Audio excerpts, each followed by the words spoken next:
Okay, hey guys, welcome back to another video. Today we're going to be taking just a quick look at my project here.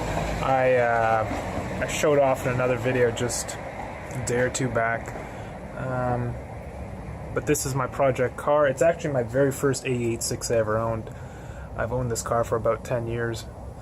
I bought it as an SR5, and I've been doing, when I purchased it as an SR5, I had dreams of converting it to a GTS, but at the time I had never done anything on cars before, and over the years I kind of taught myself everything, and at some point I got all these other 86s like this one here and what's under the sheet now, and my wife's car and the track car, so I never really got around to converting this. But then one day we did an engine swap. Well, the SR5 went, we redid it.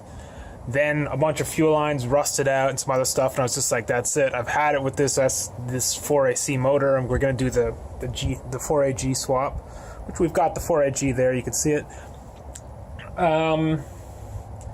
But doing a GTS conversion is a little more complicated than simply just bolting in the 4AG. You need everything. There's so many little details to it. But on top of that, because this was my daily driver, it had rusted out underneath, so there was a lot of floorboard repair I had to do.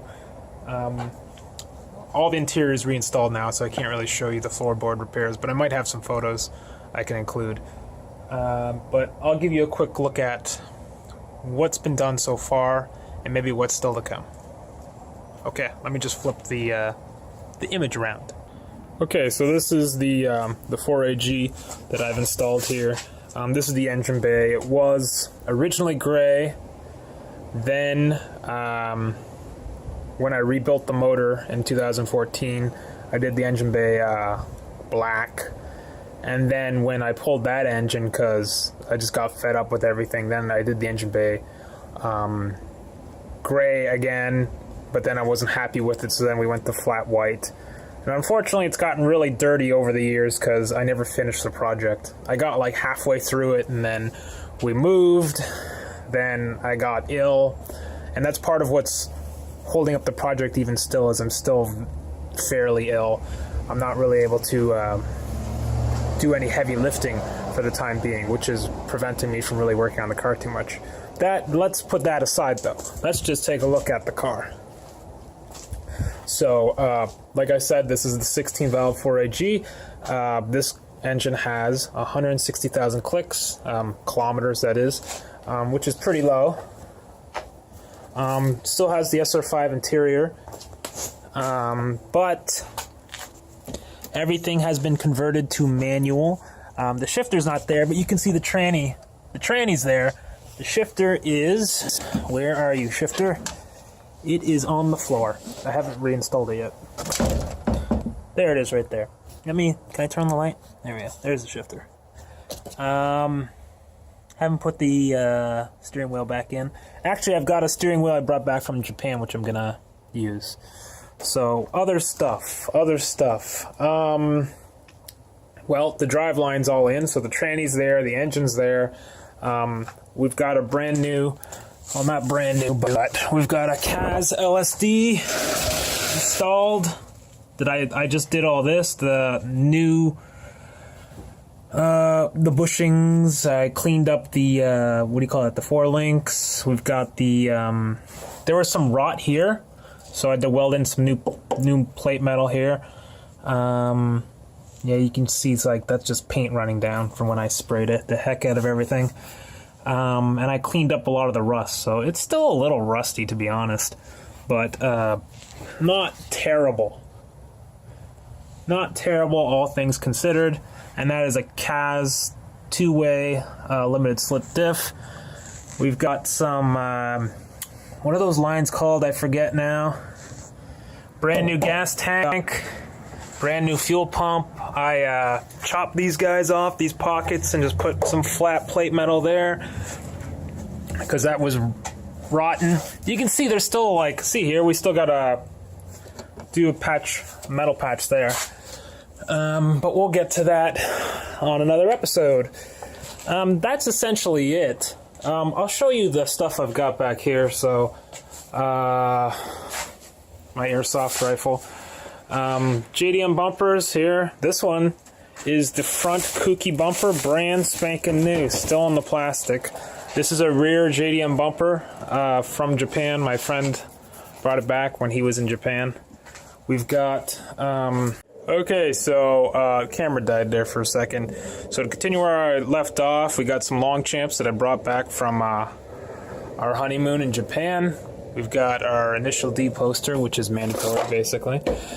We got some other stuff here. We got Momo steering wheel, which is I also brought back from Up Garage in Japan. This is a steering wheel hub I got from Nobi Booth in Japan.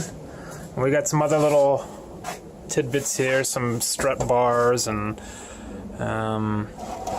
ITBs. I got the poster of my wife posing with super wheels.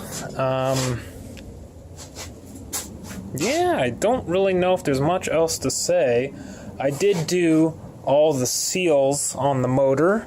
The tranny as well, and I did a new clutch. Flywheel's been refreshed. Everything's been done. Oh, here's the rad. The hope is to get this to be a daily driver. I mean, I have the FRS, but I would like to be able to daily drive this. There's the fenders, because you saw, I don't know if you noticed, but the fenders were not on the car. Here's the windshield for the car.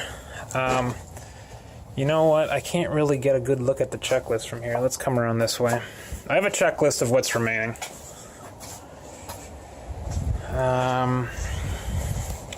See if we can get a good look here.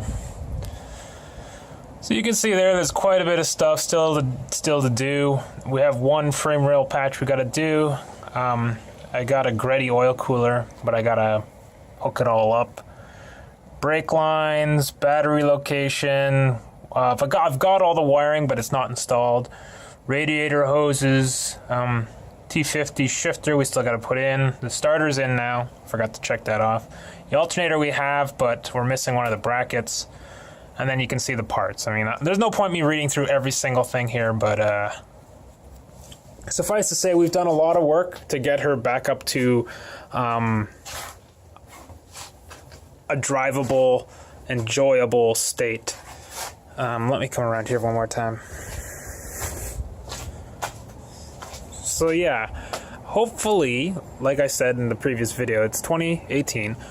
I am dealing with some medical issues, but hopefully I'll be able to get back to working on this car and making some major progress. And then hopefully I can fix my wife's car.